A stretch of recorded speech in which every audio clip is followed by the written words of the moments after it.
हरे कृष्ण बोलो। हरे कृष्णा हरे कृष्णा कृष्णा कृष्णा हरे हरे, हरे राम राम राम हरे हरे। नमः ओम विष्णुपदाय कृष्ण पृष्ठाय भूतले श्रीमते भक्ति वेदांत स्वामिति नामिने नमस्ते सारस्वती देवे गौरवाणी प्रचारिणे निर्विशेषम शून्यवादी पाश्चात्य देशतारिणे। Hare Krishna. International society for Krishna consciousness अंतर्राष्ट्रीय कृष्ण भावनामृत संघ श्रीधाम मायापुर द्वारा संचालित एवं मायापुर टीवी द्वारा प्रसारित हमारे आध्यात्मिक प्रश्न उत्तर के इस लाइव हिंदी टॉक शो में सभी दर्शकों का हार्दिक स्वागत है। प्रति सप्ताह की तरह आज भी हमारे साथ 3 भक्त जुड़े हैं जो कि आपके आध्यात्मिक प्रश्नों के उत्तर देंगे, जिससे कि आपकी आध्यात्मिक प्रगति में सहायता होगी। तो आज हमारे साथ जुड़ रहे हैं अनिरुद्ध स्वरूप प्रभु जी, दूसरे भक्त हैं हमारे साथ बांके बिहारी प्रभु जी और तीसरे भक्त हैं जगन्नाथ देव प्रभु जी। तो हमारे को जो भी दर्शक देख रहे हैं YouTube के माध्यम से, Facebook के माध्यम से, केबल टीवी के माध्यम से, वे अपने प्रश्न अभी तुरंत भेज सकते हैं हमारे इस नंबर पर जो कि आपकी स्क्रीन पर टेलीकास्ट हो रहा है 9002511108 9002511108।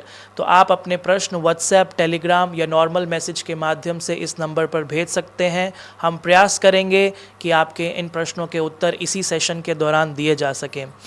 जो हमें YouTube और Facebook के माध्यम से देख रहे हैं वे भी अपने प्रश्न कमेंट बॉक्स में भेज सकते हैं। हरे कृष्णा। तो जब तक कि हमारे प्रश्न आना शुरू होते हैं, हम आज के जुड़े हुए हमारे भक्तों से थोड़ा सा बातचीत करते हैं। तो अनिरुद्ध स्वरूप प्रभु जी जो कि जुहू मुंबई से हैं, तो प्रभु जी आप पहली बार हमारे इस टॉक शो में आ रहे हैं, तो हमारे दर्शक जानना चाहेंगे कि आप कैसे इस्कॉन संस्था में जुड़े, कैसे आपको प्रेरणा मिली कि आप अपना जीवन श्रीला प्रभुपाद जी के चरणों में लगा पाए। हरे कृष्णा। तो बहुत बहुत धन्यवाद विशेष करके टॉक शो की टीम को जिन्होंने मुझे इनवाइट किया। तो 2004 की बात है। वैसे मैं तो गुजराती परिवार से हूँ, तो हम लोग ज़्यादातर मनी माइंडेड रहते हैं, तो पैसा कमाना ही जीवन का मेरा लक्ष्य था।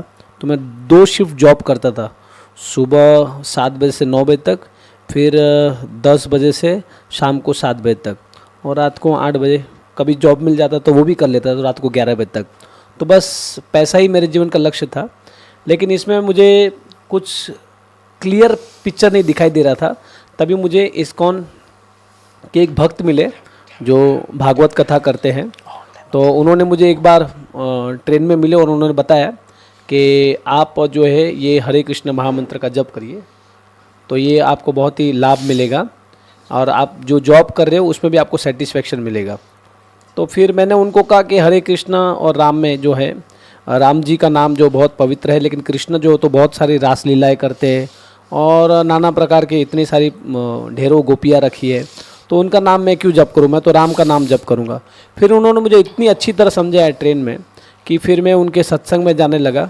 उस द्वारा जो है मैं धीरे धीरे जो है मीरा रोड मंदिर से, फिर पहले वो कनेक्ट थे तो मैं मीरा रोड से जुड़ा, फिर धीरे धीरे फिर मैं 2006 में मैंने फुल टाइम ज्वाइन किया मीरा रोड से। फिर मीरा रोड से फिर मैं पदयात्रा, ऑल इंडिया पदयात्रा में फिर मैंने वहाँ प्रचार के लिए परम जो लोकनाथ महाराज के नेतृत्व में वहाँ पर थोड़ा बहुत सेवा किया। फिर मैं दिल्ली में भी प्रचार के लिए, मैं पुस्तक वितरण का मुझे बहुत उत्साह था, तो पुस्तक वितरण मैंने सेवा की।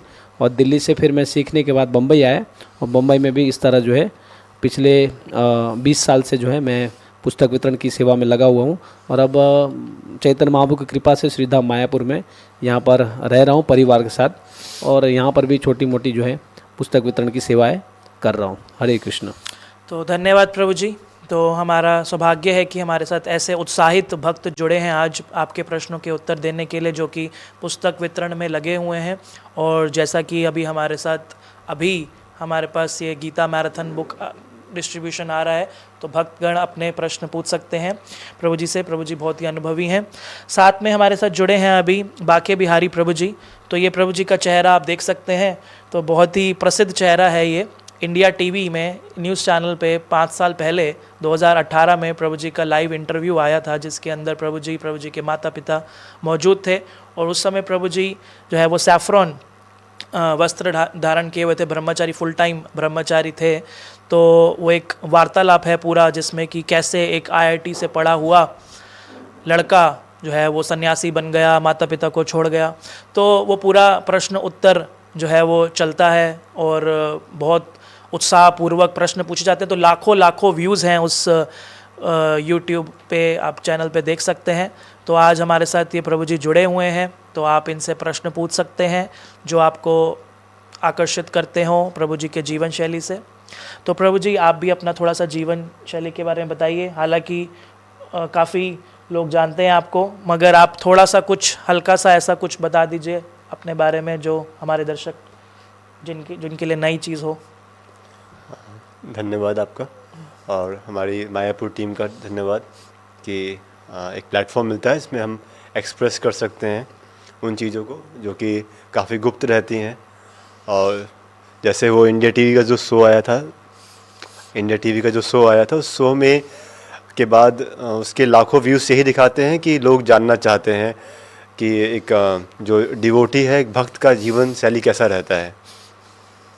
उसमें मैं कैसे भक्ति जीवन से जुड़ा, तो मेरा एक बहुत ही मिडिल क्लास फैमिली से बिलोंग करता था, जहाँ पर बचपन से ही रामचरितमानस, भगवत गीता, ये सब का बैकग्राउंड रहता है। लेकिन इस सब के बैकग्राउंड के रहते हुए भी जो मूल बेसिक क्वेश्चंस हैं वो अनआंसर्ड रह जाते हैं कि जीवन का लक्ष्य क्या है, और इतनी सारी समस्याएं हैं संसार में। मैं उस समय सिविल सर्विस प्रिपेयर कर रहा था जब मैं IIT में था। तो उस समय देख रहा था कि संसार में कितनी समस्याएं आ रही हैं। डेली न्यूज़पेपर पढ़ना पड़ता था, तो उसमें दिखता था कि इतनी कैरेक्टर की प्रॉब्लम है लोगों के पास, रेप केसेस बढ़ते जा रहे हैं, और समाज में बहुत ही अशांति है, यूथ में बहुत ज़्यादा स्ट्रेस है। तो इन सब का समाधान क्या है? तो उस समय तो लगता था कि समाधान जो हमें बताया गया है कि आप IAS बन जाइए तो उससे समाधान निकल आता है।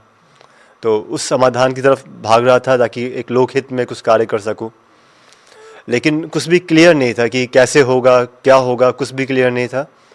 और लेकिन मुझे प्रमुख मार्गदर्शन फिर मिला हमारे इस्कॉन के जो भक्तों के माध्यम से, जिन्होंने हर बड़े बड़े कॉलेजेस हैं, इन सब के आसपास एक सुविधा केंद्र बनाए हुए हैं, जहाँ पर जो भक्त हैं उनको मौका मिल सकता है इन प्रश्नों का उत्तर पाने के लिए। तो मुझे याद है, मैं अपने हॉस्टल में, जो हमारा हॉस्टल था IIT का, उदयगिरी हॉस्टल है, तो वहाँ बगल में ही GS राय में इनके कुछ कीर्तन और कार्यक्रम हुआ करते थे। और मुझे बुलाने या मुझे लेने के लिए कोई नहीं आया, ऐसा, क्योंकि सब वॉलंटरीली होता है कि किसी को ऐसा नहीं कि लिया जाए, पकड़ा जाए। और मैं वहाँ से रोज़ कीर्तन सुनता था, और फिर कीर्तन को खोजते खोजते मैं फिर एक हमारे केंद्र में गया। वहाँ पर मुझे बहुत ही अच्छे और बहुत ही मधुर चरित्र वाले भक्तों का संग प्राप्त हुआ, जिनसे मेरे जीवन में सारे प्रश्नों के उत्तर मिले, और मेरी खुद की जो कुछ स्ट्रेस रिलेटेड प्रॉब्लम थी वो भी वहाँ सॉल्व हुई। तो that's all glories to the devotees, जिनकी वजह से मुझे एक दिशा मिली, और वो जब दिशा मिली तो फिर बस भागना अपना काम था, वो भाग लिए। धन्यवाद प्रभु जी, आपने समय निकाल कर आप हमारे इस टॉक शो में आए। मुझे भी पर्सनली बहुत अच्छा लग रहा है कि प्रभु जी आज हमारे समक्ष मौजूद हैं। जब प्रभु जी इंडिया टीवी पे आए थे, उस समय मैं तो टीवी नहीं देखता था, लेकिन मुझे किसी भक्त ने बताया कि हमारे एक भक्त न्यूज़ में आ रहे हैं चैनल पे, तो ऐसे ही थोड़ा सा क्लिप देखा। तो आज इतने सालों बाद प्रभु जी से मिलने का मौका मिल रहा है। तो साथ में हमारे साथ जुड़ रहे हैं जगन्नाथ देव प्रभु जी, जो कि हमारे प्रचारक हैं और इस टॉक शो की शान है। हमेशा ही आते हैं और हमारे को उत्साहित करते हैं, हमारे दर्शकों को अन्य अन्य प्रश्न पूछने के लिए। तो हम चलते हैं अपने प्रश्नों की इस क्रिया पे, और पहला प्रश्न अनिरुद्ध स्वरूप प्रभु जी से है। ये सुयाश मिश्रा पूछ रहे हैं, जगह तो नहीं लिखा, आप अपना नाम और जगह लिख सकते हैं कहाँ से आप ये प्रश्न पूछ रहे हैं। मेरा क्वेश्चन है, कभी कभी हम भक्ति में काफ़ी स्लो हो जाते हैं, जैसे कभी कभी चैंटिंग छूट जाती है, बुक रीडिंग काफ़ी टाइम के लिए डिसकंटिन्यू हो जाती है, इसे कैसे टैकल करें? अपने मन में एक टारगेट रखो, मन को जो है हमेशा एक पर्टिकुलर आप जो है उसको टारगेट दे दो कि आपको ये करना ही करना है। सुबह शाम रात को कुछ भी हो जाए, इतना आपको प्रभुपाद जी के बुक्स पढ़ने ही, इतनी लाइन पढ़नी है। अगर आप इस तरह अपने माइंड को सेट करके रखोगे कि मुझे बुक्स पढ़ना ही है, कैसे भी हो जाए प्रभुपाद जी की बुक्स का एक पन्ना या एक लाइन, जो अपना टारगेट रखो। तो क्यों, मैं तो गृहस्थ आश्रम में हूँ, 2 बच्चे हैं, तो मॉर्निंग प्रोग्राम होने के बाद कभी कभी मॉर्निंग प्रोग्राम छूटता है, तो मॉर्निंग प्रोग्राम छूटने के बाद चैंटिंग का बहुत डिफ़िकल्टी होता है। लेकिन मेरा जो माइंड का सेटअप है कि मुझे प्रभुपाद की बुक्स पढ़नी है, तो मैं प्रभुपाद की बुक्स पढ़ता हूँ तो तुरंत जो है मुझे चैंटिंग के लिए मुझे ट्रैक आ जाता है कि नहीं, ये प्रॉपरली फाउंडर आचार्य प्रभुपाद जी ने बोला है और ये मुझे करना ही करना है। क्योंकि प्रभुपाद जी ने कहा है कि मैं अपनी पुस्तक में हमेशा विराजमान हूँ। और प्रभुपाद जी इतने उत्साहित है, प्रभुपाद जी ने दिस बुक्स इज़ माई एंथुसिज्म, ये मेरे उत्साह का जो है राइटिंग लिखा है मैंने, और ये स्वयं भगवान कृष्ण ने प्रभुपाद जी को बोला लिखने के लिए। तो ये पुस्तक को हम इसको लाइटली ना लेते हुए, भले आपको समझ ना आए लेकिन आप पढ़ते रहिए। प्रभुपाद जी ने बोला मैं हमेशा अपने पुस्तक में हूँ। तो मैंने मेरे 20 साल में जो ये अनुभव देखा है कि कभी भी मेरे को लैक ऑफ थोड़ा होता था, तो मैं ये शेड्यूल होने के कारण प्रभुपाद जैसे बोले रोज़ कृष्णा बुक पढ़ना है, तो ये सब आप इसको फॉलो करोगे तो आपको उत्साह हमेशा रहेगा और भक्तों के संग में रहो। जितना आप उत्साही भक्तों के संग में रहोगे उतना आपको जो भक्ति के लिए उत्साह आएगा। तो ये प्रकार से आप करोगे तो आपको कभी भी जो है निरुत्साही जीवन में होगा नहीं। हरे कृष्णा। हरे कृष्णा। तो आशा करते हैं प्रभु जी को उत्तर मिला है अपने प्रश्न का कि उत्साह बरकरार रखने के लिए भक्तों का संग करें और निरंतर रूप से एक टारगेट लेकर चलें कि मुझे ये शास्त्र अध्ययन करने हैं, हरि नाम जप करना है। तो इस प्रैक्टिस से, अभ्यास से जो है वो आप स्थिरता बना पाएंगे। अगला प्रश्न हम चलते हैं हमारे बाके बिहारी प्रभु जी से पूछने के लिए। तो ये प्रश्न जो है वो एक ऐसा प्रश्न है जो कि मुझे समझ में आ रहा है कि इन्होंने प्रभु जी का वीडियोस और जीवन शैली के बारे में सुना है। तो मैं थोड़ा सा संक्षेप कर दूं ताकि ये प्रश्न हम समझ पाएँ। क्योंकि प्रभु जी ने बताया जैसे प्रभु जी झांसी में थे तो उनको काफ़ी जो है वो अभी आध्यात्मिक जीवन में जो संघर्ष रहा, और ये टीवी न्यूज़ चैनल ऐसे प्रश्न पूछे जाना, क्यों उन्होंने इस्कॉन संस्था को आध्यात्मिक दृष्टिकोण से अपनाया। तो ये प्रश्न पूछ रहे हैं रोहित गाबा, झांसी से ही हैं ये भी, कि इतने संघर्षों, शारीरिक यातनाओं और रिश्तेदारों की भावनात्मक ब्लैकमेलिंग के बावजूद आध्यात्मिक जीवन जारी रखने की आपकी प्रेरणा क्या थी? तो काफ़ी उत्तम प्रश्न है, गंभीर प्रश्न भी है कि डिफ़िकल्टीज़ जो हैं उन सब के बावजूद आप कैसे कंटिन्यू कर पाते हैं, कैसे रह पाते हैं। तो इस प्रश्न का जो सीधा उत्तर ये है कि जब आपका नींव स्ट्रांग रहती है, जो बेसिस है वो स्ट्रांग रहेगा, तो आप उस पर एक सख्त इमारत खड़ी कर पाएंगे। तो हमारी नींव क्या है? हमारी नींव है आध्यात्मिक शिक्षा। अगर हमारी आध्यात्मिक शिक्षा मजबूत है और हमें साध्य साधन तत्व का पूरा अच्छा ज्ञान है, तो आप जानबूझ के, जैसे कहते हैं कि जानबूझ के मक्खी नहीं खाई जाती, जानबूझ के माछी नहीं निगली जाती। तो फिर उसी प्रकार हो जाएगा जब आपको ज्ञान हो जाएगा कि इस जो सुनहरे भौतिक जीवन में, रिश्तेदारों के जीवन में बहुत इमोशंस हैं, बहुत भावनाएं हैं, लेकिन वहाँ पे मक्खी गिरी हुई है, तो आप जानबूझ के उसे नहीं पी पाएंगे। तो उसके लिए जो दिव्य दृष्टि है वो प्राप्त होती है प्रभुपाद जी के ग्रंथों के माध्यम से। तो अगर आपकी शिक्षा स्ट्रांग है तो आपका साधन स्ट्रांग हो जाएगा, फिर आप पे विपदाएं आप पे असर नहीं कर पाएंगी। तो जैसे कि हम शास्त्रों में सुनते हैं प्रहलाद महाराज की कथा, कैसे उनके ऊपर कष्ट आए कि आप नाम नहीं लेंगे, हिरण्यकशिपु को ही मानिए भगवान। तो वैसे ही हमारे सामने जीते जागते उदाहरण है बाके बिहारी प्रभु जी, जिनके ऊपर कष्ट आए लेकिन वे आध्यात्मिक प्रगति में लगातार आगे बढ़ते रहे। और जैसा कि उन्होंने उत्तर दिया कि उनकी जो आध्यात्मिक नींव वो इतनी मजबूत रही कि वे इतनी विशाल उस पर इमारत बना पा रहे हैं। अगले प्रश्न पे चलते हैं हम जगन्नाथ देव प्रभु जी के पास। अभिषेक सोलंकी पूछ रहे हैं राजस्थान से, मेरा मानना है कि भक्ति वृद्ध लोगों के लिए होनी चाहिए जब वे अन्य जिम्मेदारियों से सेवा निवृत्त हो जाएं। आपका क्या सुझाव है? वृद्धावस्था में भक्ति करना चाह रहे हैं, जब अपनी रिस्पॉन्सिबिलिटी से रिटायर हो जाएं तब आप क्या कहते हैं? तो रिस्पॉन्सिबिलिटी से या जिम्मेवारियों से तो आज तक कोई भी व्यक्ति मतलब अपने आप को मुक्त नहीं कर पाए। जो बूढ़ा बन जाते वो अपने नाती पोते से प्यार करते हैं। अरे कहाँ गया पिंकी, कहाँ गई, अभी तालाब में जाके डूब के मर जाएगी, उसको देखो, झाड़ू कहाँ, कुत्ता क्या। बस जो बूढ़ा होता है ना व्यक्ति, उसमें बकड़ बकड़ में लगे रहते हैं। तो कहाँ मुक्त हुआ, निवृत्ति कहाँ हुआ। तो इसीलिए भक्ति जो है, जैसे आपने कितना सुंदर एग्जाम्पल दिया हमारे श्रीपाद बांके बिहारी प्रभु जी के लिए प्रहलाद महाराज के साथ, जो कंपेयरिंग, नॉट कंपेयर बट फिर भी, जैसे प्रहलाद महाराज के जीवन में कितनी प्रकार की बाधाएं आए। हिरण्यकशिपु को भगवान मानो तो सुखी होंगे, लेकिन प्रहलाद महाराज का जो स्ट्रॉन्ग, जो नॉलेज इतना पक्का था, इतना परफेक्ट था कि कोई भी उसको शुद्ध भक्ति से हिला नहीं सके। तो आध्यात्मिक जीवन में वृद्धावस्था में भी अच्छा भक्ति होगा अगर पहले से आपका आध्यात्मिक ज्ञान रहे तो। जैसे शिला प्रभुपाद ने भक्ति का प्रचार युवावस्था में नहीं किए, वृद्धावस्था में ही किए, लेकिन शुरुआत बाल्यावस्था से ही किया गया था, है ना। रथ यात्रा का मतलब आंगन में रथ चलाना उनके पिताजी गौरमंदे सिखाते थे। फिर जगन्नाथपुरी जाना, उनके दोस्त लोग बोलते थे कि अरे चलो ना इस बार सिलीगुड़ी घूम के आते हैं, या दार्जिलिंग में चाय बागान देखने जाते हैं, शिमला जाएंगे। लेकिन शिला प्रभुपाद का एक ही मत था अपने लाइफ में, कभी अगर जाएंगे हम, छुट्टी मिले लाइफ में, तो या तो वृंदावन या जगन्नाथपुरी। तो बचपन से प्रैक्टिस था, इसीलिए 70 साल के बाद पूरी दुनिया को कन्वर्ट कर पाए। तो उनका जो आप जो मुझसे सुझाव मांग रहे कि अभी भक्ति नहीं करते हैं, जब पूरा जिम्मेदारी ख़त्म हो जाएगा तो वृद्धावस्था में भक्ति करेंगे, तो नॉट पॉसिबल।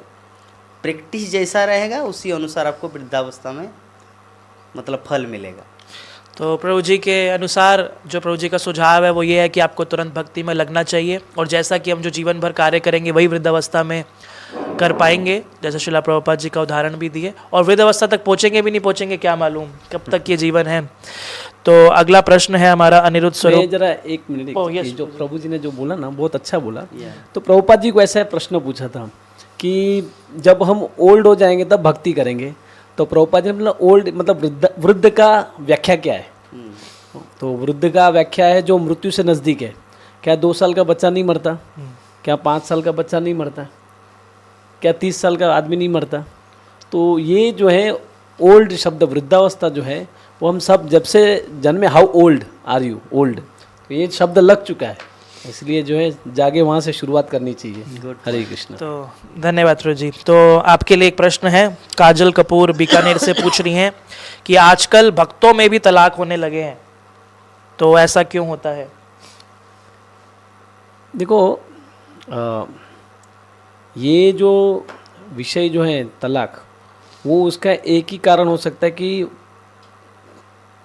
आज इतना एजुकेशन, फ्रीडम, ये फ्रीडम जो मिली है ज़्यादा, और ज़्यादातर देख सकते हो कि कानून व्यवस्था में भी लोगों को जानकारी हो चुकी है कि वो क्या बोल रहे हैं, भक्तों में भी तलाक हो रहा है। तो ये उसका एक ही कारण है, क्योंकि क्या इमेच्योरिटी है। जो हमको ये याद रखना है कि हमारा जो भी शादी हुआ है, जो हम बंधन में बंधे, ये हमारा विवाह का अर्थ है वी मतलब विष्णु और वाह मतलब ग्लोरिफिकेशन। तो पति और पत्नी दोनों मिलके विष्णु का गुणगान करें, इसे विवाह कहते हैं। वाह। तो ये वी शब्द निकल जाए तो क्या होता है, आ समझ रहे ना। तो ये क्यों होती है, क्यों विष्णु का ग्लोरिफिकेशन नहीं होता है। तो ये बेस अगर हमारा क्लियर है कि हम यहाँ आए हैं और यहाँ हमको तुरंत एक दूसरे को कोऑपरेट करके यहाँ से निकलना है, तो इसके लिए जो है एक जोक्स में सुन रहा था, तो एक व्यक्ति जा रहा था तो उसको भूत मिला और भूत ने बोला हाँ मैं तुझे खा जाऊँगा। तो उसने बोला अरे मेरा तो ऑलरेडी शादी हो चुका है। तो बोला ठीक है तो जाओ। तो कहने का अर्थ है कि ये विवाह का उद्देश्य एक ही है कि इसमें कॉन्फ्लिक्ट तो होगी, क्योंकि 2 माइंड है, अलग अलग है, 2 नेचर के व्यक्ति जो है एक साथ कोऑपरेट करके जो है कृष्ण भावनामृत में आगे बढ़ना है। तो ये अगर क्लियर पिक्चर नहीं है तो क्या होगा, इसका भी ईगो रहेगा और उसका भी ईगो रहेगा, तो ईगो दोनों क्लैश होगा और फिर जो है प्रॉब्लम ही प्रॉब्लम है। इसलिए एक बार आपका विवाह हो जाता है मतलब समझना है आपको जो इनके साथ ही मरना है, ये अगर कन्विक्शन होना चाहिए। और कृष्णा ने मुझे दिया है ये, तो मैं ये सोच के कि मेरा शुद्धिकरण के लिए ये व्यक्ति को भेजा है कृष्ण ने, अब मैं कैसे भी करके इनके साथ रह के मेरा शुद्धिकरण करके और यहाँ से मैं निकलूँ। जैसे प्रभुपाद जी की बहन भवतारिणी, उनके जो पति थे, उनके पति दारू पीते थे, मांस खाते थे, कुछ तो मैंने सुना था ऐसा, मुझे नहीं पता। हाँ, तो उनकी इतनी इनकी स्थिति थी उनकी बहन की, लेकिन फिर भी उनकी बहन ने जो है उनके पति की जो पूर्ण तरह सेवा की और इतनी अच्छी सेवा की उन्होंने कि उनके पति भी जो है भक्त बन गए। तो पत्नी का अर्थ है पति का पतन करने से बचाए, उसका एक ही उद्देश्य है कि उसका पतन न हो कराए। तो इसके लिए पति को क्या रिक्वायरमेंट है वो उनको आगे करके उनको जो है यहाँ से आगे बढ़ना है। लेकिन अगर तलाक ये होगा तो तलाक का कोई उसका समाधान नहीं है। तलाक के बाद क्या होगा, औरत अकेली रहेगी और फिर अकेली औरत के साथ जो 10 आदमी लोग उसको देखने लगेंगे। इसलिए प्रभुपाद जी कहते कुंती महारानी थी, उनका जैसे उन पांडु जी का देहांत हुआ तो तुरंत जो है वो कहाँ चली गई, धृतराष्ट्र के पास, क्योंकि स्त्री जो है कभी भी अकेले रह नहीं सकती। तो ये तलाक शब्द जो है वो हमको निकाल ही देना है। जब आप इस भक्ति में आ गए हो तो ये शब्द हमको जो है कभी, प्रभुपाद जी ने बहुत सारे कमेंट लिखे उसमें कि अगर स्त्री जो है तलाक लेती है तो उसको ये जन्म में तो उसका दुख ही दुख है, लेकिन वो ऊपर के लोक में वो कभी जा नहीं सकती है। हरे कृष्ण। प्रभु जी, इसमें आपने एक चीज बोला था भूत के विषय में, तो वो थोड़ा सा एक्सप्लेन कीजिए। तो भूत ना तुमको छोड़ दो, व्हाट इज द मीनिंग? तो ये एक व्यक्ति था, वो बहुत डिप्रेशन में था, तो उसने बोला कि मैं बहुत डिप्रेशन में हूँ, अब मुझे जो है मर जाना है। तो एक व्यक्ति ने बोला ठीक है तुमको मरना है तो तुमको तड़प के मरना है कि एक ही झटके में मरना है? बोला उसका मतलब, बोलते तड़प के मरना है तो शादी कर लो और एक झटके में मरना है तो ट्रेन के पास जाके सो जाओ। तो कहने का मतलब विवाह जो जीवन जो है ये जब तक आपका क्लियर मैच्योरिटी नहीं है और क्लियर कंसेप्ट नहीं है हस्बैंड और वाइफ का, दोनों कृष्ण भावनामृत में होकर एक ही उनका उद्देश्य होना चाहिए कि मुझे बस कृष्ण की सेवा करनी, यहाँ से हमको गोलोक जाना है, ये कन्विक्शन होने के लिए जो है हमें विवाह करनी है। और इसके कारण जैसे तुकाराम महाराज महाराष्ट्र के बहुत बड़े संत थे, उनकी पत्नी उनको इतना परेशान करती थी। तुकाराम एक बार गए, उसकी पत्नी ने कहा जाओ तुम गन्ने से खेत लेके आओ, तो गन्ने से खेत लेके आए और बच्चे लोग खेल रहे थे, खेत से गन्ने लेके आए और आ रहे थे गन्ने लेके, तो बच्चे लोग खेल रहे थे। तो आजकल तो गन्ने मतलब वो टाइम पे तो मिठाई होती थी चॉकलेट जैसा, तो उन्होंने कहा तुकाराम जी गन्ना, तो बोला हाँ अच्छा ठीक है। तो शुद्ध भक्त थे, सब में भगवान देखते थे, तो सबको बांट दिया गन्ना, और एक गन्ना था वो लेके आ गए। तो उनकी पत्नी ने बोला मैंने तुमको खेत में भेजा ताकि आप गन्ना लेके आओ, लेकिन आप इतने सारे गन्ने कहाँ गए? बोला वो बच्चे लोग खेल रहे थे, वो भी नारायण का रूप है, मैंने उनको सबको दे दिया, मांग रहे थे। तो उन्होंने लिया, उनकी पत्नी अवली, उन्होंने लिया गन्ने का डंडा और जोर से उनको मारा तुकाराम को। तो तुकाराम को यहाँ पीछे लगा और गन्ना टूट गया। तो तुकाराम बोले देखो मेरे विट्ठल भगवान कितने कृपालु है, मैं ये सोच रहा था कि एक गन्ना है और हम दोनों कैसे खाएंगे, लेकिन देखो विट्ठल ने कैसी कृपा की, एक गन्ने तोड़ दिया, अब तू भी गन्ना खा और मैं भी गन्ना खाती हूँ, हम दोनों राम कृष्ण हरि करते रहेंगे। तो पॉजिटिव हमेशा कोई भी चीज़ होती है उसमें हमें पॉजिटिविटी लेंगे तो ही हम जो है गृहस्थ जीवन में बहुत आगे तक चलेंगे, नहीं तो फिर अंधकूपा में ये। हरे कृष्ण। तो प्रभु जी ने जिस तरह से मार्गदर्शन किया हमारे इन प्रश्न पूछने वाले जो माता जी पूछ रहे थे कि जैसे कि भक्तों का आपस में लक्ष्य होना चाहिए कृष्ण की सेवा, कृष्ण को केंद्रित करते हुए अपना जीवन व्यापन करेंगे तो इस तरह की जो व्यवस्था है वो नहीं हो पाएगी, तलाक नहीं होंगे। अगला प्रश्न पूछते हैं हम बाके बिहारी प्रभु जी, आपका क्योंकि जीवन शैली हमने अपने दर्शकों से बांटा है तो वह उस प्रकार के ही प्रश्न वे पूछ रहे हैं। नीतू धनवानी अलवर से पूछ रही हैं, आप एमएनसी में काम करके लाखों क्यों नहीं कमा लेते? एमएनसी में काम करके लाखों क्यों नहीं कमा लेते? क्योंकि लाखों कमाने का उद्देश्य क्या है आपका? आप क्यों पैसे कमाना चाहते हैं, पहले तो ये पता होना चाहिए। अब पैसे कमाना ही उद्देश्य तो होता नहीं है। पैसे कमा के जो सुख और शांति आप प्राप्त करना चाहते हैं, क्या आपको वो सुख और शांति पैसे कमाने से मिलेगी? तो आपके पास उसके उदाहरण भी होने चाहिए। आप देखिए जो लोग पैसे कमा चुके हैं, क्या उनके जीवन में सुख और शांति है? तो जब सुख शांति का जो कनेक्शन है आपको समझ में आता है कि उसका कनेक्शन पैसे से नहीं है, उसका कनेक्शन है ज्ञान से, उसका कनेक्शन है भक्ति से।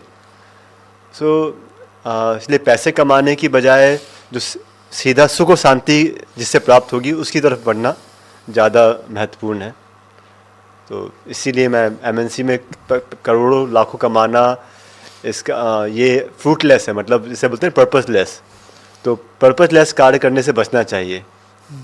वो पर्पसलेस, अगर आपके जीवन का लक्ष्य है कि मरने से पहले मेरे अकाउंट में इतने जीरो बढ़ जाने चाहिए, तो क्षमा कीजिए, वो लक्ष्य मेरा कभी नहीं रहा। मेरा लक्ष्य था कि why I am doing it, मतलब हर काम करने से पहले मैं अपने आप को ये निश्चित करना चाहता हूँ कि मैं क्यों कर रहा हूँ। तो पैसे कमाना तो क्यों कमाना है, और उसको जब आंसर मिलेगा, सही आंसर मिलेगा, तो आप सही दिशा में अपना समय लगाएंगे। और जैसा प्रहलाद महाराज बताते हैं, मैं थोड़ा और ले लेता हूँ। प्रहलाद महाराज जैसे बताते हैं श्रीमद् भागवतम में, और ये बहुत महत्वपूर्ण प्रसंग है, बहुत कंटेम्पलेशन करने लायक है, कि किसी को भी अपने जो भाग्य है, जो कर्म आप पहले कर चुके हैं और उससे जो आपका भाग्य निर्मित हुआ है, उससे ज़्यादा सुख किसी को नहीं प्राप्त हो सकता, और ना उससे ज़्यादा दुख प्राप्त हो सकता है। तो जब आप शास्त्रों के इन वचनों पर विश्वास करते हैं और देखते हैं कि जीवन इसी प्रकार चल रहा है, किसी को भी पैसे कमाने से सुख प्राप्त नहीं हुआ है, अपने पुराने भाग्य से ही सुख प्राप्त हो रहा है, तो आपकी लालसा और जो भाग दौड़ है पैसे के प्रति वो कम हो जाती, ख़त्म हो जाती है। तो बस शास्त्र वचनों पे अगर आपका, और ये भी आता है भक्तों के संग से ही, जब शुद्ध भक्त के संग करेंगे तब समझ में आता है, और ये भाग तब दौड़ तब ख़त्म हो पाती है। धन्यवाद प्रभु जी। तो माता जी की जानकारी के लिए बता दें कि प्रभु जी पहले ही करोड़ों रुपए कमा चुके हैं इस भक्ति के ज़रिए। करोड़ों की भक्ति है प्रभु जी के पास, और प्रभु जी उसको वितरण करते जा रहे हैं। आगे चलते हैं हम जगन्नाथ देव प्रभु जी के पास। सूरज खेमका पंचकुला से पूछ रहे हैं, जब आप पूरी तरह से कृष्ण संदेश का प्रचार करने पर ध्यान केंद्रित कर रहे हैं, तो आप अपनी आजीविका कैसे जीते हैं? आजीविका, लाइवलीहुड कैसे चला पा रहे हैं? चैतन्य चरितमृत में एक श्लोक है, कृष्ण भक्ति कोइले सर्व कर्म कृत होय। अगर हम लोग कृष्ण भक्ति करते हैं तो भगवान परमात्मा हम लोग को इसे गाइड करते हैं कि कैसे थोड़ा सा पैसा भी कमाना चाहिए। क्योंकि अर्जुन को बताए थे भगवान कि आपको ऐसा नहीं कि पूरी तरह से संन्यास ले लेना है, मतलब युद्ध छोड़ देना है। जैसे क्षत्रिय का धर्म है युद्ध करना, उसी प्रकार एक मानव का धर्म है अपने शरीर को चलाने के लिए कुछ उपार्जन करना। तो प्रचार प्रसार में हम लोग लगे हैं, इसका मतलब ये नहीं कि आजीविका चलाने के लिए पैसा नहीं कमाते, वो भी करते हैं। श्रील प्रभुपाद ने इस्कॉन सोसाइटी इस्टेब्लिश की, इसका मतलब ये नहीं कि लोगों का डोनेशन से इस्कॉन मंदिर चल रहा है, बल्कि श्रील प्रभुपाद ने कुछ ऐसा ठोस हम सबको प्रदान की, जैसे बुक डिस्ट्रीब्यूशन। और भी बुक डिस्ट्रीब्यूशन क्यों दिए? ताकि सार मतलब 10,000 वर्ष तक ये जो इस्कॉन सोसाइटी बुक डिस्ट्रीब्यूशन के ऊपर ही टिका रहेगा। अगर मान लीजिए कोई डोनेशन नहीं भी दे, फिर भी इस्कॉन चल जाएगा। तो श्रील प्रभुपाद उसी आधार पर अमेरिका गए थे कि कोई हमें डोनेशन देंगे, अमेरिका में कोई आएगा फिर मैं घर भाड़ा रूम करके, नहीं, इस भाव से प्रभुपाद नहीं गए थे। श्रील प्रभुपाद अमेरिका गए थे इस बल पर कि श्रीमद् भागवतम ही उनका लक्ष्मी है और श्रीमद् भागवतम ही उनका नारायण है। तो उसी प्रकार भक्त के जीवन में ऐसा कॉन्फिडेंस आ जाता है कि कृष्ण भक्ति कोइले सर्व कर्म कृत है। तो आपको दिखता है कि प्रभु जी तो सब समय टॉक शो में आते हैं, भागवतम क्लास में आते हैं, नहीं, वो तो होता ही है। साथ साथ में अपनी जीविका चलाने के लिए हम लोग कुछ काम भी करते हैं। इस पे अगर मैं कुछ ऐड करना चाहता हूँ, मेरा खुद का पर्सनल अनुभव रहा है। जब मैं IIT से निकला था, उसके बाद जॉब शुरू होती है और कैंपस प्लेसमेंट होता है। तो क्योंकि मैं भक्तों के साथ जुड़ चुका था, तो मेरी स्थिति बाकी बच्चों से थोड़ी अलग थी। क्योंकि भक्तों के साथ जुड़ने के बाद मेरा था कि कृष्ण पर डिपेंडेंस बढ़ जाता है। मतलब बाकी संसार को लगता है कि मुझे गुप्ता जी या गलगोटिया जी या शर्मा जी नौकरी दे रहे हैं, पैसा दे रहे हैं, लेकिन भक्त उसके बियॉन्ड देख पाता है कि शर्मा जी और गुप्ता जी के पीछे कृष्ण जी बैठे हुए हैं, वही हमें देते हैं। तो मैंने उनका चमत्कार अपने जीवन में देखा कि एक बहुत छोटा एक्सपीरियंस से मैं साझा करना चाहूँगा। मेरे साथ क्या हुआ कि मैं किसी बड़ी यूनिवर्सिटी में गया था असिस्टेंट प्रोफेसर का पोजीशन के लिए, और काफ़ी वो इंडिया में टॉप यूनिवर्सिटीज़ में आता है वो। अब वहाँ गया तो वहाँ पर NITs और IITs के प्रोफेसर बैठे हुए थे इंटरव्यू लेने के लिए पूरा घेर के, और वो सब के सब मैंने पता किया कि वो उसी फील्ड के थे जिस फील्ड का मैं था। तो ये बहुत दुर्भाग्य होता है कि जब आप ही के फील्ड के लोग आपका इंटरव्यू ले रहे होते हैं, उनका भी मन होता है कि, और उसमें असफलता की बहुत संभावना बढ़ जाती है। तो मुझे लगा कि चलो कॉलेज में तो इतनी अच्छे से पढ़ाई नहीं की थी मैंने, अब पढ़ लेता हूँ।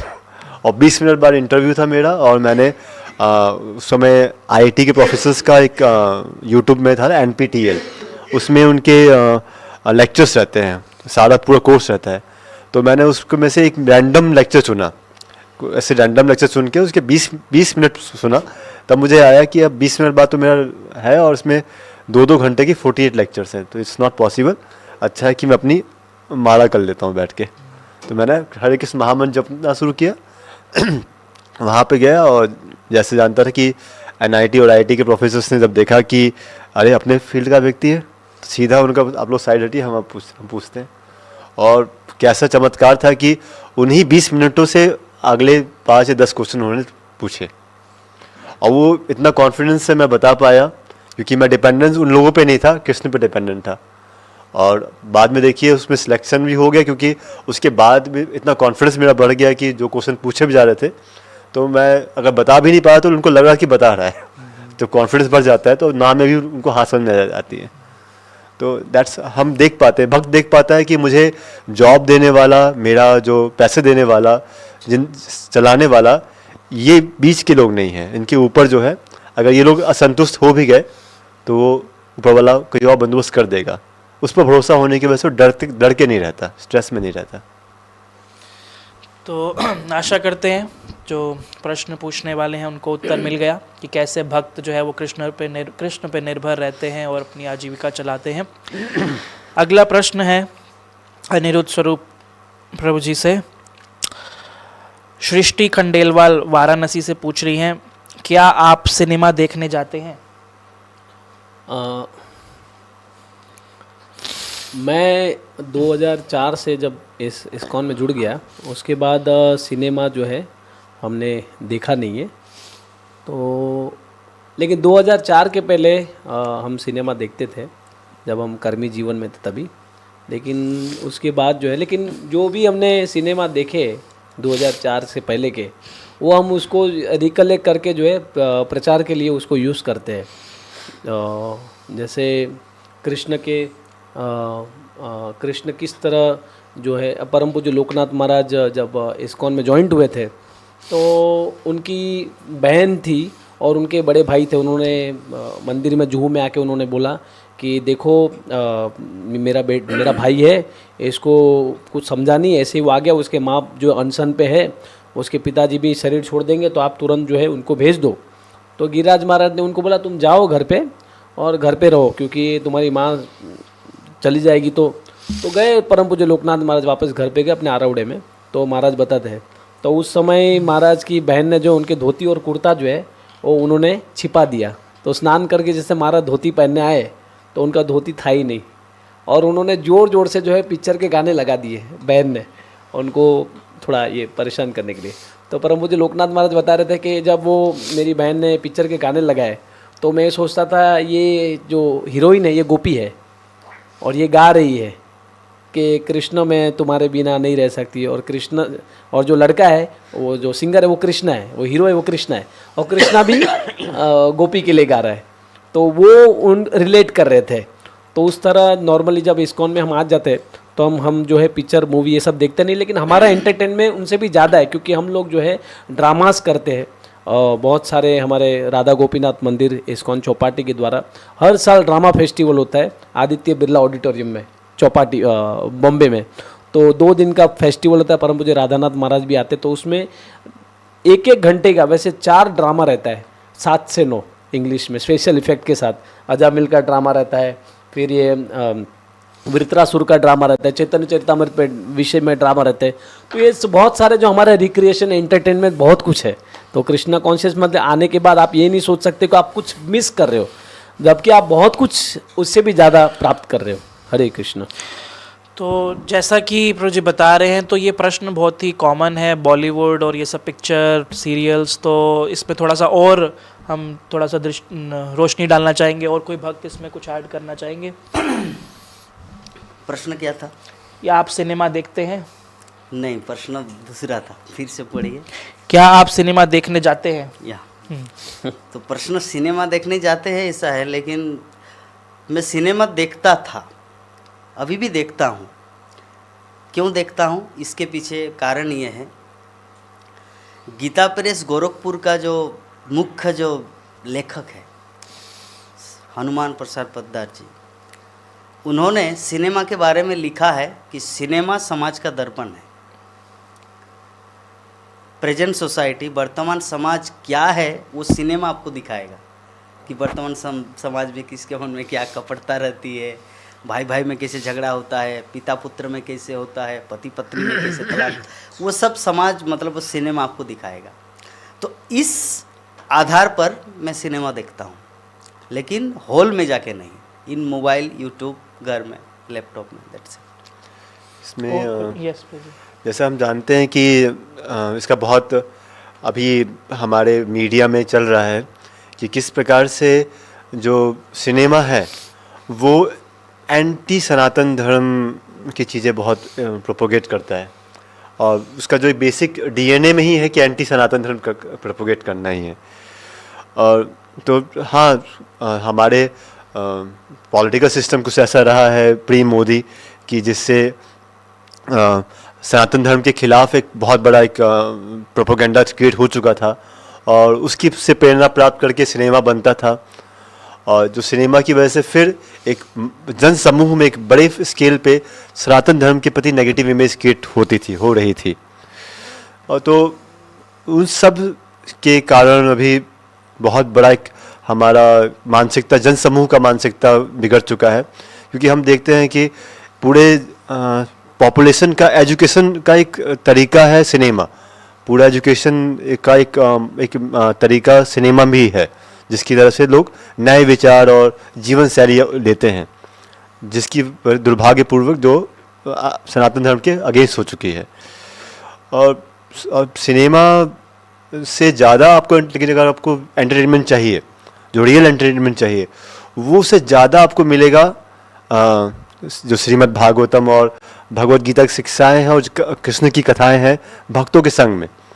तो ये मैं बहुत छोटा सा एक उदाहरण देना पसंद करूँगा अगर आप टाइम देंगे तो, कि जैसे एक व्यक्ति है, बहुत प्यासा है, और प्यास के कारण वो जब उसे पानी चाहिए और बहुत कंठ सूख रहा है, उस समय अगर उसके सामने एक बहुत गंदा कीचड़ ला के रख देंगे जिसमें बहुत बदबू आ रही है, जिस बीमारी होंगी, तो वो उस कीचड़ को भी पीने को मजबूर हो जाएगा और उस कीचड़ के भी गुणगान गाएगा। लेकिन उससे क्या होगा, उसमें बीमारियां बढ़ जाएंगी, उससे बदबू आनी शुरू हो जाएगी। तो अभी सिनेमा का वही स्तर हो रहा है। सिनेमा वही कीचड़ है जो हमारा जो जनमानस बहुत प्यासा है उसके लिए वो वही कीचड़ है।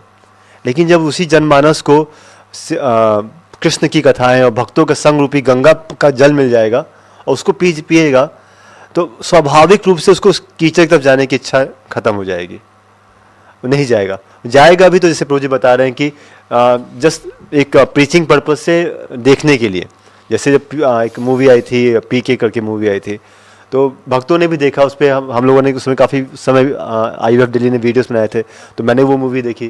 जैसे प्रभु जी बता रहे थे कि प्रीचिंग में हेल्प मिलता है, ओ माय गॉड, ये सब चीज़ें। तो लेकिन हम अपनी प्यास बुझाने, भक्त अपनी प्यास बुझाने के लिए सिनेमा की तरफ नहीं जाएगा, उसकी प्यास वैसे ही गंगा जल से बुझ रही है जो भक्तों के संग में श्रीमद् भागवत और कृष्ण कथा है। उस कीचड़ में, बदबू वाले कीचड़ में प्यास बुझाने तो नहीं जाता है। नहीं, देखिए, इंद्रिय तृप्ति करने के लिए तो सिनेमा में हम लोग नहीं जाते। एक्चुअली क्या है ना, वर्तमान समाज में हम लोग रह रहे तो किसी भी प्रकार का कुछ प्रश्न आ सकता है, तो उस फील्ड के बारे में अगर मुझे ज्ञान ही न रहे तो उसको मैं समझाऊं कैसे? Yes, हम मटेरियल एग्जाम्पल जरूरी है, तो मटेरियल एग्जाम्पल सेट करने के लिए, उनको समझाने के लिए यहाँ का भी कुछ नॉलेज लेना पड़ता है। नॉलेज नहीं, जस्ट क्या चल रहा है, क्यूरियसिटी। जैसे एक मिनट प्रभु जी, जैसे प्रभुपाद जी को बोला था कि प्रभुपाद जी हम बियर बार में जाके प्रचार करेगा, तो प्रभुपाद जी बोला जाओ बियर बार में, लेकिन बेवड़े बन के मत आना। जाओ प्रचार करने, लेकिन बेवड़े बन के मत आना। तो वैसे हम देखना है कि जो सिनेमा, अब जे हालांकि इस्कॉन का प्रचार बहुत बड़ा फैला हुआ है, तो बम्बई तो माया नगरी, तो बम्बई में तो हम लोग पुस्तक वितरण करते, तो बहुत सारे फिल्म एक्टर्स भी हमको मिलते हैं, तो वो अपना लाइफ बताते हैं। जैसे अभी महाभारत का स्टार प्लस में महाभारत हुआ था, तो उसमें युधिष्ठिर करके है, धनंजय उसका नाम है, वो मैंने उसको किताब दिया था, फिर मैं उनसे मिलने गया था एक बार, तो फूट फूट के रो रहा था।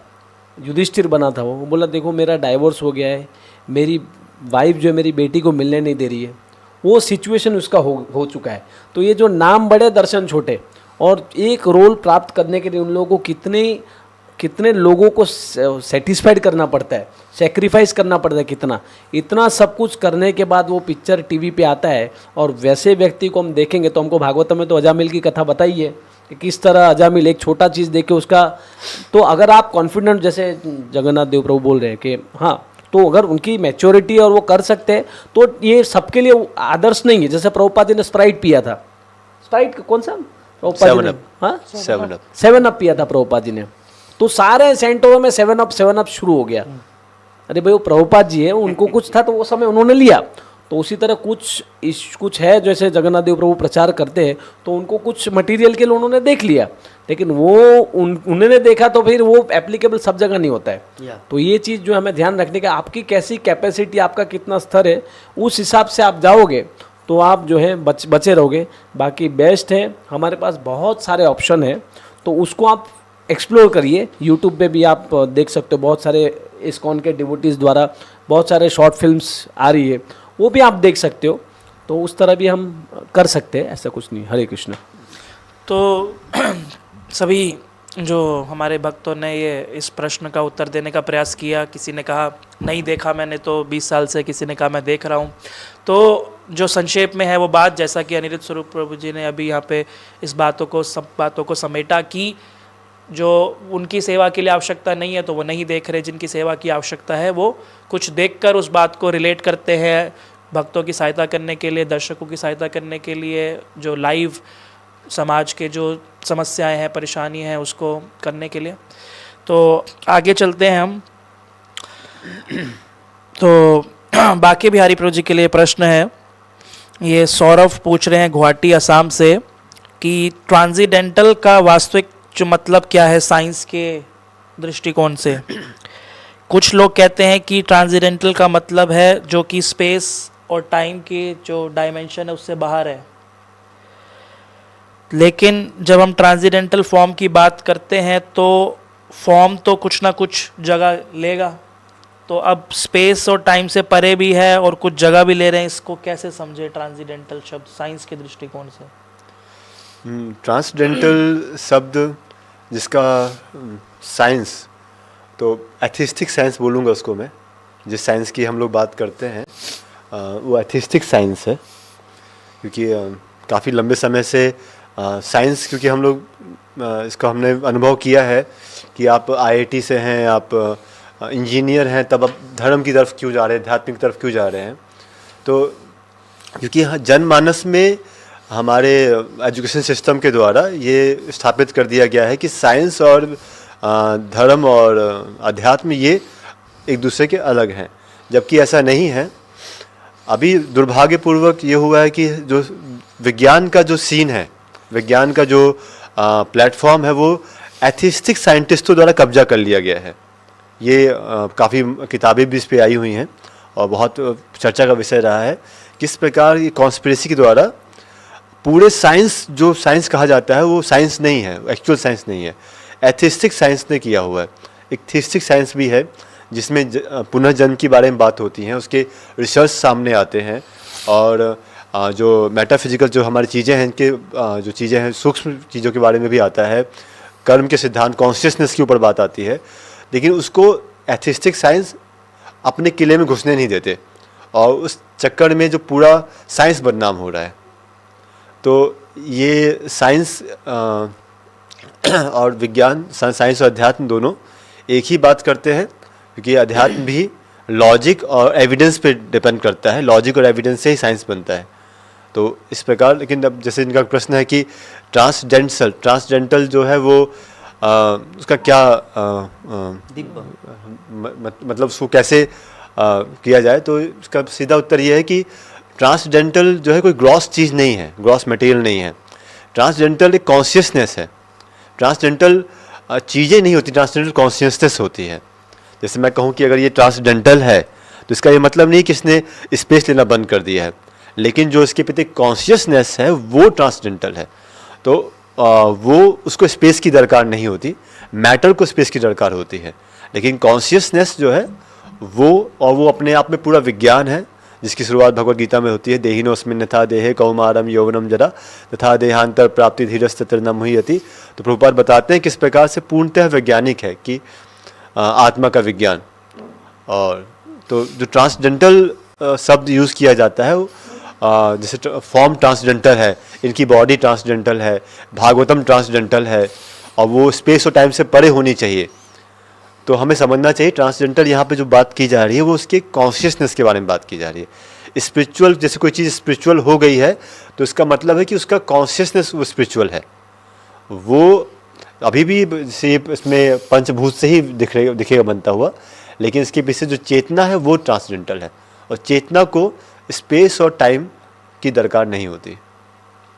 तो धन्यवाद बाके बिहारी प्रभु जी, आपने बहुत संक्षेप में उत्तर दिया। इन्हीं व्यक्ति का एक और प्रश्न है, आप इसको भी थोड़ा सा और बताएं कि कृष्ण का जो शरीर और आत्मा है वो अभिन्न है, क्या ये चीज़ जीव के लिए भी लागू होती है कि जब वे आध्यात्मिक जगत में होते हैं तो क्या उनका भी शरीर और आत्मा एक हो जाती है? तो ये प्रश्न, पहली बात हमें ये समझनी चाहिए कि शरीर, आत्मा और परमात्मा क्योंकि दो परिप्रेक्ष्य से इस क्वेश्चन को देखा जा सकता है। एक परिप्रेक्ष्य से ये भी है और दूसरा परिप्रेक्ष्य भी मैं साथ में लेके चलता हूँ कि जैसे उपनिषदों में बताया गया है कि हमारे अंदर, हमारे हृदय में आत्मा और परमात्मा दो अलग अलग है। कृष्ण परमात्मा के रूप में है और हम आत्मा के रूप में स्थापित हैं। तो कई बार ये पूछता है कि कृष्ण और आत्मा क्या एक है? हम जैसे जो हृदय में हृदयस्थ है, तो वो इस प्रश्न का उत्तर है कि नहीं, कृष्ण और आत्मा एक नहीं है। कृष्ण परमात्मा के रूप में स्थापित है और हम आत्मा के रूप में स्थापित हैं। और इसका जो दूसरा एंगल है जो इस प्रश्न का अभी हम ले सकते हैं वो ये है कि हमारी शरीर और कृष्ण के शरीर में अंतर है। कृष्ण जो है सच्चिदानंदमय है, उनका शरीर, और हमारा शरीर जो है वो उसका बिल्कुल उल्टा ही है, मैटर है। उनका एंटी मैटर कह सकते हैं, हमारा मैटर है।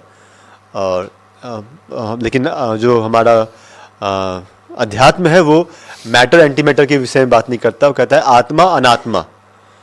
तो वो आत्मा को फोकस करता है, हम मैटर को फोकस करते हैं। तो हम बोलते हैं मैटर एंटी मैटर, और वो बोलते हैं आत्मा और अनात्मा। तो हमारा शरीर और हमारी आत्मा तो अलग अलग है, अभी अलग अलग है। और कृष्ण जब धराधाम पे आए थे तो उसमें उनका शरीर और आत्मा वो एक ही था, मतलब वो अलग अलग नहीं था। उसमें आत्मा परमात्मा नहीं, वो कृष्ण ही संपूर्ण स्पिरिट ही है, स्पिरिचुअल बॉडी है।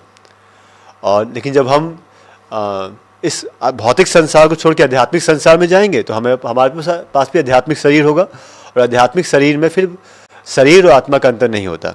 आध्यात्मिक शरीर का मतलब ही है कि पूर्णतः आत्मा। तो एक मिनट प्रभु जी, जैसे कंस कृष्ण को मारने के लिए अनेक राक्षसों को भेजता था, और देवताओं ने कहा नारद मुनि को कि आप जाइए और कंस को कुछ ऐसा स्ट्रैटेजी बनाए ताकि कंस जल्दी मरे। तो नारद जी गए कंस के पास, और कंस एकदम क्रोधित थे। तो कंस ने अपनी तलवार निकाली और नारद को मारने के लिए तलवार ऐसे मारी, लेकिन देख रहा है तो नारद मुनि के बीच में से तलवार निकल गई, उनको कुछ हुआ ही नहीं। बोले अरे ये क्या है? बोले मेरा तो आध्यात्मिक रूप है, ट्रांसेंडेंटल फॉर्म है ये। बोले मेरे को भी ऐसा फॉर्म चाहिए। तो बोले तो भजन करो, हरे कृष्णा कृष्णा कृष्णा, कृष्णा हरे कृष्णा हरे हरे, कृष्णा, हरे राम राम राम हरे हरे। तो ये करो। तो ये जो है चिन्मय रूप जो है, हमारा रूप जो असत अचित और निरानंद है, लेकिन जो कृष्ण का है वो सत चित आनंद है। तो ये प्राप्त करने के लिए जो है हमको ये इसका प्रोसेस आप करेंगे, जैसे प्रभु जी ने साइंटिफिकली से बताया मैटर और अनमैटर। तो ये जो है ये केवल जैसे आचार रखा है, तो आचार का डब्बा रहेगा तो उसको खोलोगे नहीं तब तक आपको मालूम नहीं पड़ेगा। तो ये ट्रांसेंडेंटल जो शब्द है, वो दिव्य शब्द, वो कैसे प्राप्त होगा? जब आप उसको अंदर उसको प्रैक्टिस करोगे तभी आपको मालूम पड़ेगा। हरे कृष्ण। तो प्रभु जी से जैसा साइंटिफिक बैकग्राउंड रहा है बाके बिहारी प्रभु जी का, तो वैसे ही प्रश्न उनसे पूछा गया और प्रभु जी ने थिस्टिक और एथिस्टिक साइंस के बारे में बताया कि कैसे आजकल जो हैं वैज्ञानिक भगवान को नहीं मानते, तो उस प्रकार से प्रचार प्रसार करते हैं, उनकी थ्योरीज भी ऐसी होती हैं।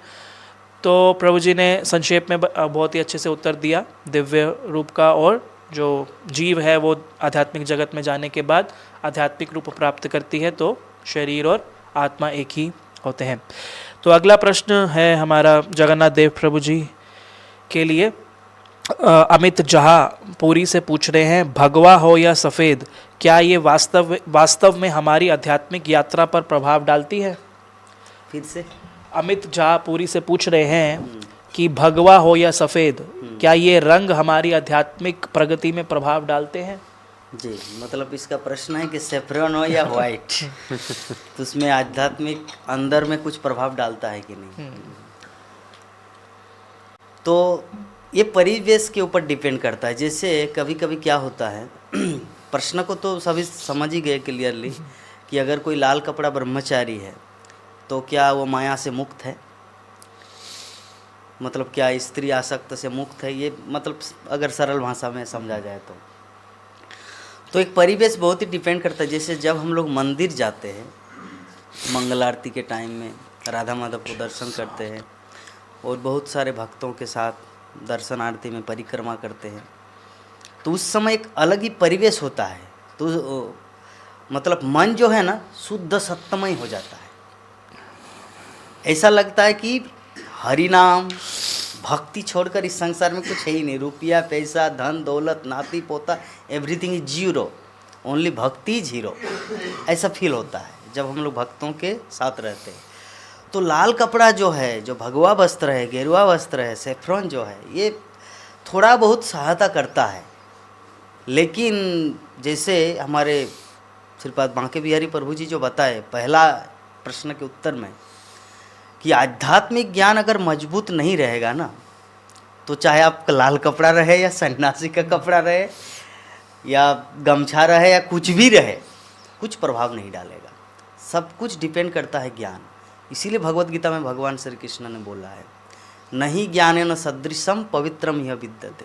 इस संसार में भगवत ज्ञान से बढ़कर पवित्र कोई भी वस्तु नहीं है। तत्सम जोग संसिद्धि कालेन आत्मनि बिंदति।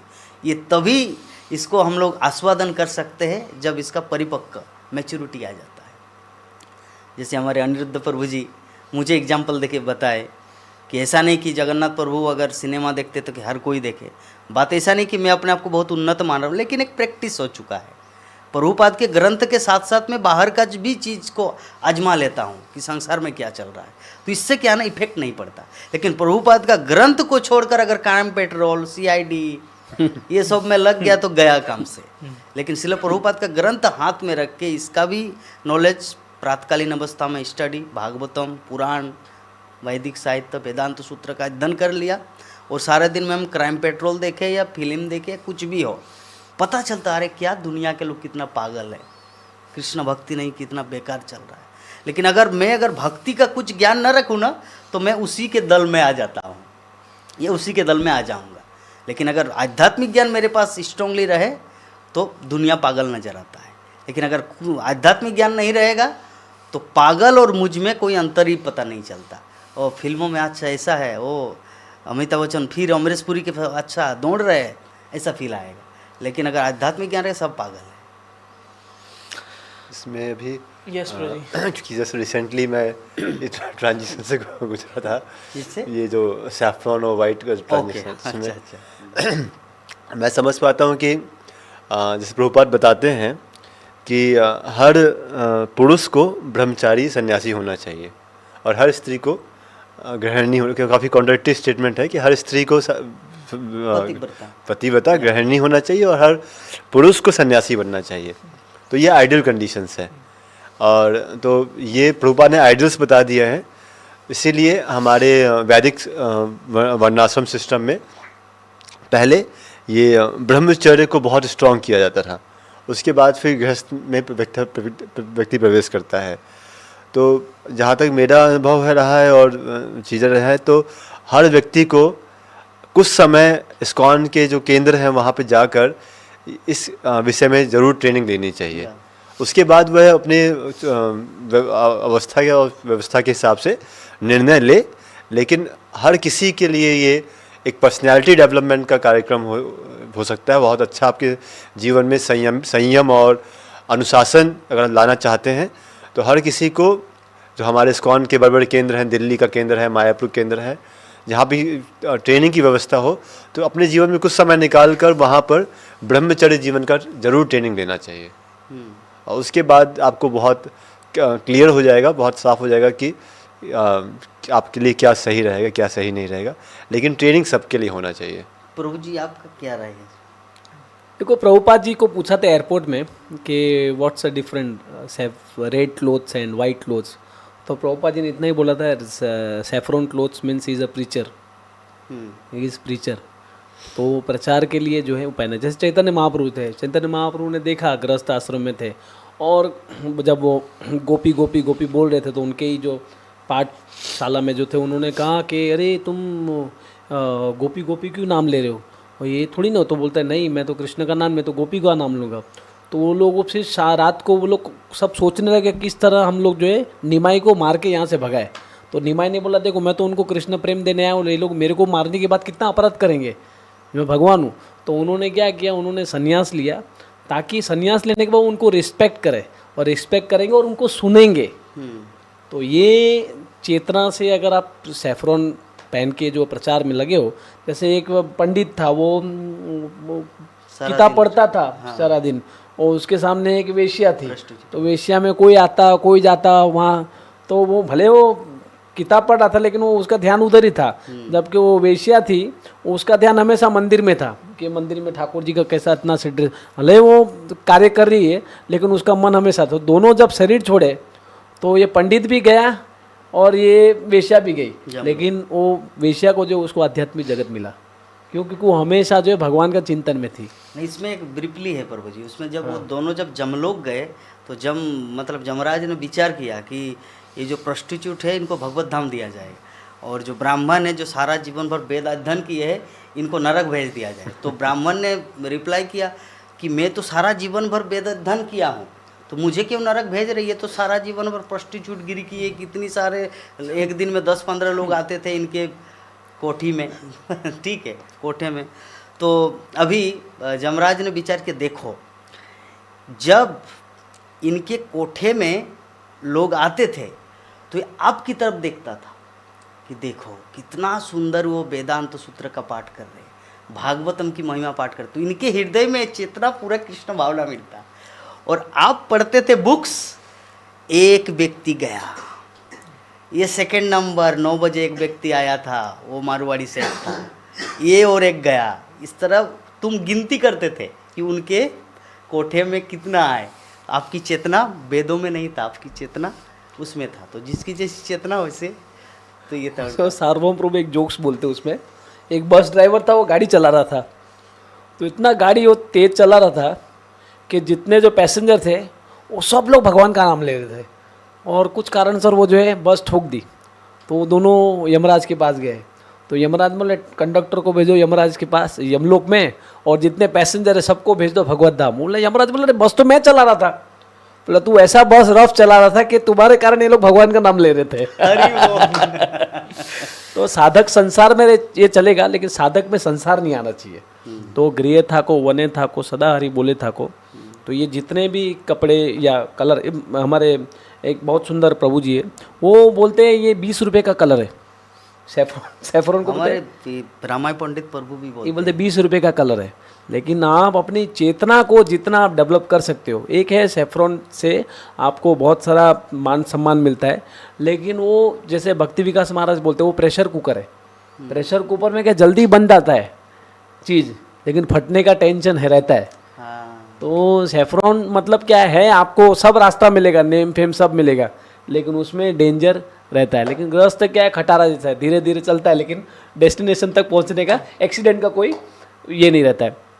तो आप अपने गुण कर्म विभाग से, जैसे प्रभु जी ने बोला कि हमें को हर एक को, जैसे प्रभुपाद जी बोलते गृहस्थ ब्रह्मचारी हैं, और तो जो कहीं पे भी रहो, गृह थाको वन्य थाको, लेकिन ये जो ट्रेनिंग जो उन्होंने कहा ना, ये ट्रेनिंग में तो मैं बहुत कन्विंस हूँ कि मैंने खुद जो है 10 साल आश्रम में मैंने ट्रेनिंग लिया है। उस ट्रेनिंग के कारण आज जो है मैं भले 12 बजे भी सो जाऊँ, लेकिन मेरी जो है नींद 3:45 साढ़े 3 बजे खुली जाती है कि एक बार कि भाई चलो जाना है। तो ये जो है आपको पूरा शेड्यूल आपका लाइफ जो है इस तरह बन जाएगा कि आप वहाँ से फिर बाहर भी निकलोगे तो भी आपको दिक्कत नहीं होगी 16 माला जप करना, अध्ययन करना, क्योंकि आपका ऑलरेडी ट्रेनिंग हो चुका है। इसमें मैंने जब वहाँ पर था दिल्ली में, तो वहाँ पर कई भक्त देखता था कि जो चार्टर्ड अकाउंटेंट भी हैं और कई इंजीनियर्स हैं, तो वो अपने जॉब से कुछ समय का 5-6 महीने का समय निकाल कर जाते हैं, लेते हैं।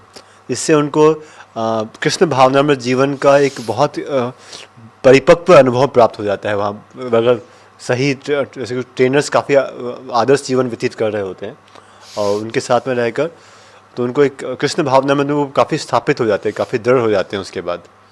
तो कुछ अपने वापस प्रोफेशन में चले जाइए, वापस अपना कीजिए, लेकिन कुछ समय ट्रेनिंग के लिए जरूर निकालिए। एक लास्ट पॉइंट बोलूँगा प्रभु जी। ये मेरा एक दोस्त है, दोस्त नहीं बोलेंगे, प्रभु जी हैं, ये जो नेपाल के हैं, रूप सनातन प्रभु जी। तो बस 3 दिन पहले ही एक साथ मिले थे और उनको मैं भागवतम क्लास के लिए भी बोला था। एक साथ में हम दोनों प्रसाद पाने के लिए गए एनडीपी, रसमय नित्यानंद प्रभु के रूम में रात को, और दूसरे दिन ही वो मतलब सेफ्रॉन से सफ़ेद हो गया। तो मैं आश्चर्य बोध किया। एक्चुअली वो मुझे बोल ही रहे थे मन ही मन, प्रभु जी मन बहुत विचलित है, मन बहुत विचलित है। मैं बोला कि आप तो लाल कपड़ा में हैं प्रभु जी, अभी सारा जगत आपको सम्मान करते हैं। हमारे इंडिया में Gaurang Prabhu, Radheshyam Prabhu, Amoghlila Prabhu they are famous, but you in Nepal you are famous, Rup Sanatan प्रभु। आप अपने आप को मत ये कीजिए। और जननिवास प्रभु मंदिर से आ रहे थे और आनंदवर्धन प्रभु थे, अद्वैताचार्य प्रभु थे। तो मैं बोला कि अगर उन लोगों की थोड़ी स्वीकृति मिले तो मैं प्रभु जी को लेके गए, चलिए जननिवास प्रभु आपके माथे पर हाथ देंगे। तो मैं जननिवास प्रभु को रिक्वेस्ट किया, Prabhu ji please bless them because he want your blessing so much disturb in mind. तो प्रभु जी ने अपना माला झोला मतलब रूप सनातन प्रभु के माथे पर रख दिया। लेकिन फिर भी क्या करे, किस्मत का मारा बेचारा, मतलब कुछ ना कुछ ऐसे। इसमें क्या है, इस ओनली जयपाता का हमारा जेपी ऑफिस में एक डिसाइपल आया, सैफरॉन था। वो बोला महाराज I want to change the ashram. तो महाराज ने बोला okay my blessing is with you. हाँ, तो फिर दूसरे डिसाइपल सीनियर थे, उन्होंने महाराज को बोला महाराज you are spiritual leader, at least you should no try to make convince her. But he came here with determination that I wanted to change.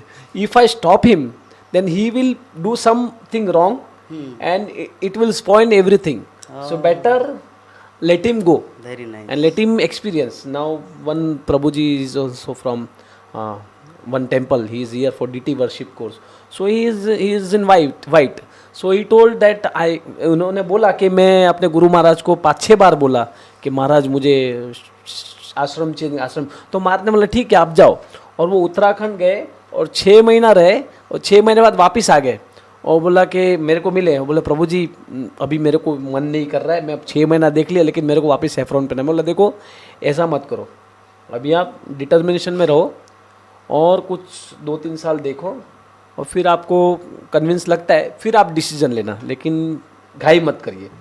तो ये जो है लाल सफ़ेद, ये एक मैं तो यही चाहता हूँ कि ज़्यादा ज़्यादा कृष्ण भावनामृत में जितना गृह था को वने था को सदा हरि बोले था को, ये विज़न। अभी आपको लगेगा कि रशिया से, चाइना से, अमेरिका से जितने लोग आते हैं ना, वो वाइट कपड़े में एयरपोर्ट में लाल कपड़ा पहन लेते हैं। और मैं बोला एयरपोर्ट में तुम लाल कपड़ा क्यों पहनते? बोलते देखो I feel that I am saffron robe, तो no one will cheat me in India, no one will cheat me. So that's It's why I such wear a- saffron. Real? And they serve in whatever in their capacity for some training or something. And when they go out, again they take white and they because in their country they. तो वो क्या है अभी है तो जो है preaching is the essence utility is the principle. तो अभी वहाँ तो क्या है मैं तो देख के ऐसा हो गया लेकिन बोला नहीं प्रचार के लिए जो है अनिरुद्ध प्रभु से बहुत कुछ नया नया चीज हाँ मिला. तो ये जो है विवाह के बारे में बोले अभी ये प्रचार के लिए जो है क्योंकि ये है और इससे प्रचार के लिए जो हमें हेल्प मिलता है तो प्रभुपाद जी तो कहे कि eat meat but no preach preach. लेकिन ऐसा नहीं है कि ये हमें समाज में एक क्या बोले एक हास्यप्रद नहीं बनना है लेकिन एक जैसे आपको आपके नेचर है वो इस हिसाब से आप जाइए चेंज करिए कोई मतलब नहीं लेकिन हैवोक मत करिए उस आश्रम में रह के. हरे कृष्ण. तो काफ़ी विस्तार से इस प्रश्न का उत्तर दिया सभी भक्तों ने मिलकर. तो आशा करते हैं वो भक्त सहमत होंगे इन उत्तरों से. तो हम मिलते हैं अगले सप्ताह नए प्रश्नों के साथ नए भक्तों के साथ जो आपके आध्यात्मिक प्रश्नों के उत्तर देंगे. तो सभी दर्शकों का जो हमारे को केबल टीवी के माध्यम से यूट्यूब के माध्यम से फेसबुक के माध्यम से देख पाए और आज प्रश्न पूछ पाए तो आशा करते हैं कि आपके ये प्रश्न जो आपने पूछे उनके ये विभिन्न प्रकार से जो उत्तर मिले आपको बहुत ही ज़्यादा सहायता देंगे और आपकी आध्यात्मिक प्रगति बढ़ती चली जाएगी. हरे कृष्णा हरे कृष्णा हरे कृष्णा कृष्णा कृष्णा हरे हरे हरे राम राम राम हरे